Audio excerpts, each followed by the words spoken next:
Hello students, நான் உங்களோட ஷபானாக்கா பேசுகிறேன். நிறைய பேர் மேக்ஸில் சென்டம் எப்படி எடுக்கிறதுன்னு டிப்ஸ் கேட்டுட்ருக்கீங்க இல்லையா? ஸோ லாஸ்ட் இயர் எக்ஸாமில் சென்டம் எடுத்தவங்கள்ட்ட நான் வாட்ஸ்அப்பில் பேசியிருந்தேன். அவங்கக்கிட்ட நீங்கள் எப்படிலாம் ப்ரிப்பேர் பண்ணிங்க அப்படின்ட்டு ஒரு ஆடியோ மெசேஜ் அனுப்ப சொல்லியிருந்தேன். ஒரு 2-3 பேர் எனக்கு அனுப்பிச்சிருக்காங்க. ஸோ அதில் இருக்கிற ஒரு ஸ்டூடெண்ட்டோட ஆடியோ மெசேஜ் தான் இது. ஸோ நீங்களும் கேளுங்க, உங்களுக்கு ஒரு ஐடியா கிடைக்கும் எப்படி ப்ரிப்பேர் பண்ணணும் அப்படின்னு சொல்லிட்டு. சரி, அந்த ஆடியோ மெசேஜ் அனுப்பிச்ச ஸ்டூடெண்ட்டுக்கும் இதை பெர்மிஷன் அலோவ் பண்ண அவங்க பேரண்ட்ஸ்க்கும் ரொம்பவே தேங்க்ஸ். இதை முன்னாடியே சொல்லணும்னு நினச்சேன், அதனால தான் சொல்லிட்டேன். Hi everyone, this is Tanushka. 2024 public examination மேக்ஸில் நான் சென்டம் ஸ்கோர் பண்ணியிருக்கேன். அதோட tips and tricks and dos and don'ts இந்த ஆடியோவில் நான் உங்ககிட்ட ஷேர் பண்ணுறேன். ஸோ ஃபர்ஸ்ட் எனக்கு டஃப்பான சாப்டர்ஸ் அப்படின்னு பார்த்தீங்கன்னா 1, 3, 6 and 7 அதெல்லாம் டஃப்பான சாப்டர்ஸ்ன்னு என்னோடய சிஸ்டர் எனக்கு கைடன்ஸ் கொடுத்தாங்க. ஸோ அதை பேஸ் பண்ணி 2023 லாஸ்ட் இயர் ஏப்ரல் அண்ட் மே 2 மாதமும் நான் ப்ரொடக்டிவாக யூஸ் பண்ணி ஷபானாக்காவோட வீடியோஸ் எல்லாமே பார்த்து எனக்கு ரொம்பவே ஈஸியாக யூஸ்ஃபுல்லாக இருந்துச்சு.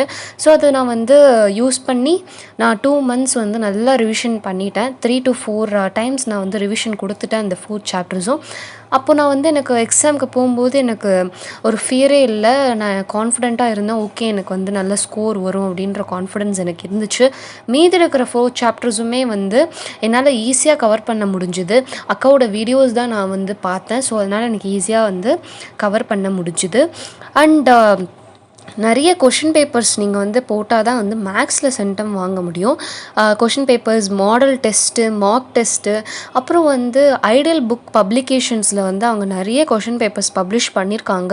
11 to 12 கொஷின் பேப்பர்ஸ் அவங்க பப்ளிஷ் பண்ணியிருக்காங்க எல்லா சப்ஜெக்ட்ஸ்க்குமே. ஸோ அதெல்லாம் நீங்கள் யூஸ் பண்ணி நீங்கள் படிச்சிங்கன்னா உங்களுக்கு ரொம்ப ஈஸியாக இருக்கும். இப்போதுலேருந்தே நீங்கள் படிக்க ஆரம்பிச்சிங்கன்னா உங்களுக்கு அப்போது நீங்கள் ரிலாக்ஸ்டாக படிக்கலாம். அப்போ ரொம்ப ஸ்ட்ரெஸ்டாக படிக்க வேண்டிய அவசியமே இல்லை. அண்ட் ஒரே ஒரு முக்கியமான திங் என்னென்னா, எல்லாருமே இது மேக்ஸ் போடும்போது சைடில் நோட் புக் ரெஃபரன்ஸ் வச்சு போடுவாங்க. அது நீங்கள் பண்ணாதீங்க. அது ரொம்ப ஒரு தப்பான விஷயம். ஏன்னா நீங்கள் இப்போ ஒரு ஸ்டெப் தெரியல அப்படின்னு பார்த்து நீங்கள் போட்டிங்கன்னா அது நீங்கள் ஒரு கிளாஸ் ஒர்க் எழுதுகிற மாதிரி ஆகிடும். நீங்கள் டெஸ்ட்டு மாதிரி எழுதணும். மேக்ஸ்னாலே போட்டு பார்க்கணும். இப்போ உங்களுக்கு அந்த சம் தெரியலனா விட்டுட்டு அக்காவோட வீடியோஸ் ரெஃபர் பண்ணி நீங்கள் போடுங்க. மற்ற சம்ஸ் எல்லாம் உங்களுக்கு நல்லா தரும் அப்படின்னு நினச்சிங்கன்னா நிறைய வாட்டி நீங்கள் ரிவிஷன் பண்ணுங்கள். ஒரு வாட்டி ரிவிஷன் பண்ணால் மேக்ஸ் வருமா அப்படின்னு கேட்டிங்கன்னா கண்டிப்பாக வராது. 4 to 5 டைம்ஸ் கிட்ட ரிவிஷன் பண்ணால் தான் மேக்ஸில் 95+ 100 வாங்க முடியும். ஸோ நெக்ஸ்ட் நான் பண்ண ஒரு மேஜர் மிஸ்டேக் என்னென்னா, கொஷின் பேப்பர் கொடுத்ததும் கொஷின்ஸை நான் ஒழுங்காகவே படிக்க மாட்டேன். கொஷின் படிக்காமல் ஓகே இதுதான் அதோட ரிலவெண்ட் ஆன்சர் அப்படின்னு நினச்சிட்டு நானே ஏதோ ஆன்சர் போட்டு அதில் சில்லி மிஸ்டேக்ஸ்லாம் பண்ணியிருக்கேன். சிம்பிளான அடிஷன் சப்ராக்ஷனில் கூட நான் மிஸ்டேக்ஸ் பண்ணி எனக்கு நிறைய மார்க்ஸ் லூஸ் ஆகிருக்கு. ஸோ அதனால் எனக்கு அப்போ தான் அக்கா ஒரு சஜஷன் கொடுத்தாங்க. இந்த மாதிரி கொஷினை நல்லா படிக்கணும், கொஷினில் தான் பாதி ஆன்சரே இருக்குது அப்படின்ட்டு அவங்க சொன்னாங்க.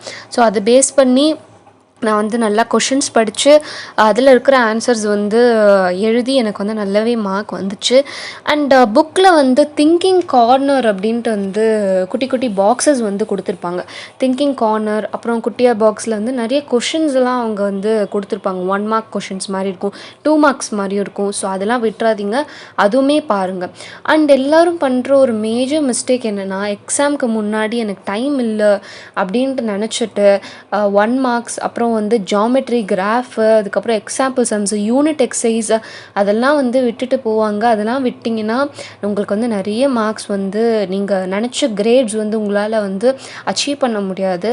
ஸோ அதனால் நீங்கள் அது எல்லாமே ப்ராக்டிஸ் பண்ணிடுங்க. அதில் தான் உங்களுக்கு ஈஸியாக மார்க்ஸ் ஸ்கோர் பண்ண முடியும். அண்ட் எல்லாருமே யூனிட் எக்ஸசைஸ் விட்டுடுறீங்க. அதில் தான் கம்பல்சரி கொஷினே கேட்குறாங்க. அதனால் அதுவுமே ப்ராக்டிஸ் பண்ணுங்கள். அதுவுமே ஈஸியாக அக்காவோட ஹிபா மேக்ஸ் சேனலில் அவங்க போஸ்ட் பண்ணியிருக்காங்க. அதை பார்த்து நீங்கள் ப்ராக்டிஸ் பண்ணலாம்.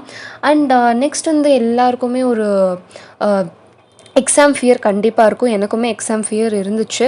ஸோ அது எப்படி நம்ம ஓவர் கம் பண்ணுறது அப்படின்னு பார்த்தீங்கன்னா, எக்ஸாம் ஃபியருக்கு ஃபியரே தேவையில்லை நம்மளுக்கு. ஏன்னா நம்ம ஃபுல்லுமே நம்ம என்னோடய கான்சன்ட்ரேஷன் நான் படிக்கிறதுல தான் இருக்குது அப்படின்னு பார்த்தீங்கன்னா உங்களுக்கு எக்ஸாம் ஃபியரே வர தேவையில்லை. நீங்கள் எவ்வளோ வாட்டி ரிவிஷன் பண்ணுறீங்களோ உங்களுக்கு எக்ஸாம் ஃபியரே இருக்காது.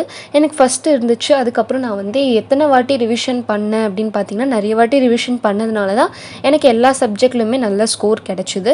அண்ட் நெக்ஸ்ட் நான் மேக்ஸ் மட்டும் சொல்லலை, ஃபிசிக்ஸும் சரி தமிழும் சரி அவங்க அக்கா வந்து நிறைய வீக் பாயிண்ட்லாம் கண்டுபிடிச்சி அழகிடுதல் ஃபிசிக்ஸ் சம்ஸு நான் நிறைய தேடிட்டு இருப்பேன் ஃபிசிக்ஸ் சம் எப்படி நமக்கு வந்து வரும், எப்படி நம்ம போடலாம், ஈஸியாக நம்மளால் போட முடியுமா அப்படின்னு நிறைய யோசிச்சுட்டு இருப்பேன்.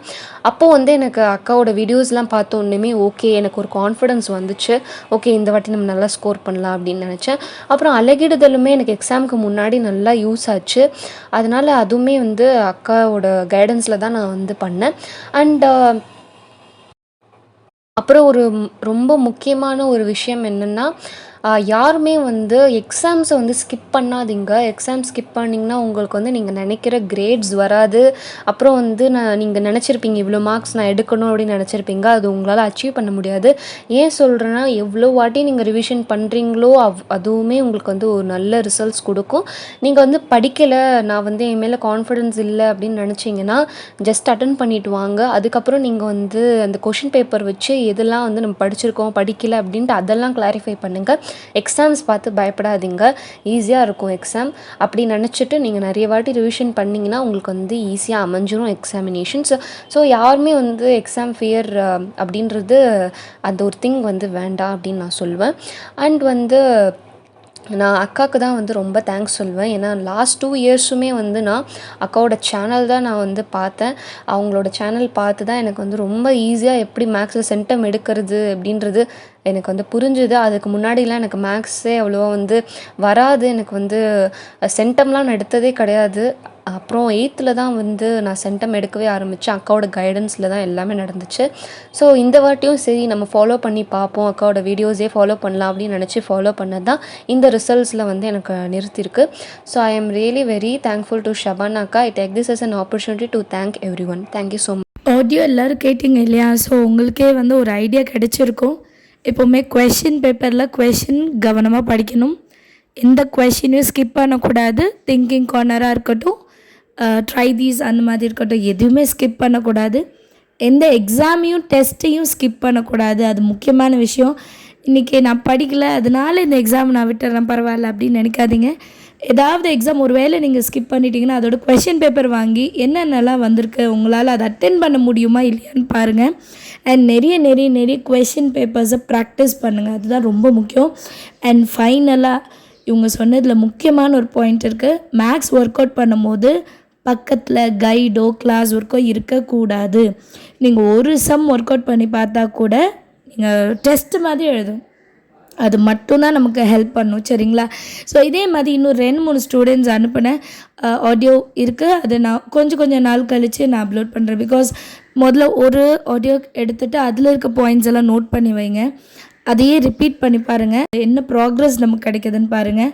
ஸோ இதெல்லாம் நீங்கள் ப்ராக்டிஸ் பண்ணிட்டு இருக்கும்போது இன்னும் கொஞ்சம் பாயிண்ட்ஸ் கொஞ்சம் நாள் கழித்து கிடைக்கும் போது உங்களுக்கு இன்னுமே ஒரு பூஸ்டப் கிடைச்ச மாதிரி இருக்கும். அண்ட் இந்த ஆடியோ சென்ட் பண்ண ஸ்டூடெண்ட்க்கு என்னோட ரொம்ப பெரிய தேங்க்ஸ். ஏன்னா நிறைய பேருக்கு அந்த டிப்ஸ் எல்லாம் யூஸ்ஃபுல்லாக இருக்கும்னு நினைக்கிறேன். அவங்க பேரண்ட்ஸுக்குமே ரொம்ப நன்றி. ஏன்னா இது அலோவ் பண்ணல, நிறைய பேர்கிட்ட கேட்டிருந்தேன். நிறைய பேர் என்ன சொன்னாங்கன்னா, பேரண்ட்ஸ் அலோவ் பண்ணலாக்கா சாரி அப்படின்ட்டாங்க. பட் இந்த ஸ்டூடெண்ட்டோட பேரண்ட்ஸ் வந்து எனக்கு அலோவ் பண்ணியிருக்காங்க அந்த ஆடியோ மெசேஜ் எனக்கு சென்ட் பண்ணுறதுக்கு. ஸோ அவங்களுக்கு நான் ரொம்ப பெரிய ஒரு தேங்க்ஸ் சொல்லிக்கிறேன் இந்த வீடியோ மூலயமா. Thank you so much. எல்லாருமே இந்த டிப்ஸை ஃபாலோ பண்ணுங்கள். நெக்ஸ்ட்டு வரக்கூடிய ஃபர்ஸ்ட் மிட்டமாக இருக்கட்டும் இல்லை குவார்ட்டர்லியாக இருக்கட்டும், நீங்கள் வந்து சென்டம் எடுக்க ட்ரை பண்ணுங்கள். இந்த டிப்ஸ் எல்லாம் யூஸ் ஆச்சா இல்லையான்ட்டு சொல்லுங்கள். அண்ட் இதே மாதிரி உங்களுக்கு நிறைய டிப்ஸ் தெரியும், சென்டம் எடுக்கிறதுக்கு இதெல்லாம் யூஸ் பண்ணலாம் அப்படின்ட்டு இருந்துச்சுன்னா மறக்காமல் கமெண்ட் செக்ஷனில் எழுதுங்க. இந்த வீடியோ உங்களுக்கு பிடிச்சிருந்தா ஒரு லைக் பண்ணிவிட்டு உங்கள் ஃப்ரெண்ட்ஸ் சர்க்கிள்லையும் ஃபேமிலி குரூப்லேயும் ஷேர் பண்ணிவிடுங்க. சேனல் இது வரைக்கும் சப்ஸ்கிரைப் பண்ணாதவங்க சப்ஸ்கிரைப் பண்ணிவிடுங்க. தேங்க்யூ ஸோ மச் ஃபார் வாட்சிங்.